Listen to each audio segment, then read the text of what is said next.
हाँ, फोन क्यों नहीं उठा रहे तुम?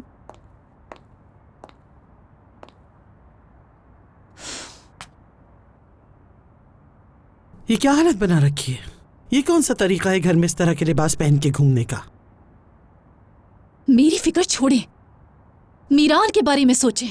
मैं कब से उसे कॉल कर रही हूँ। क्यों? तुम्हें तो अपनी कोशिशों पे बड़ा यकीन था, तो अब परेशान क्यों? तुम्हें ये सब करके क्या लगता है कि तुम उस शादुलो खानदान पर हावी हो जाओगी? जितना उसे काबू करने की कोशिश करोगी वो उतना ही तुम्हारे हाथों से निकलता जाएगा। मेरे साथ आप हमेशा ऐसा सुलूक क्यों करती हैं दादी जान, जैसे आपकी जंग मेरे साथ हो? आपको कुछ मालूम भी है कि क्या हो रहा है? मीरान फिर उसी लड़की के पीछे गया और आपको पता है? चुप रहो कोनल, चुप रहो। परेशान मत हो, ऐसा कुछ नहीं होगा, समझ गई तुम?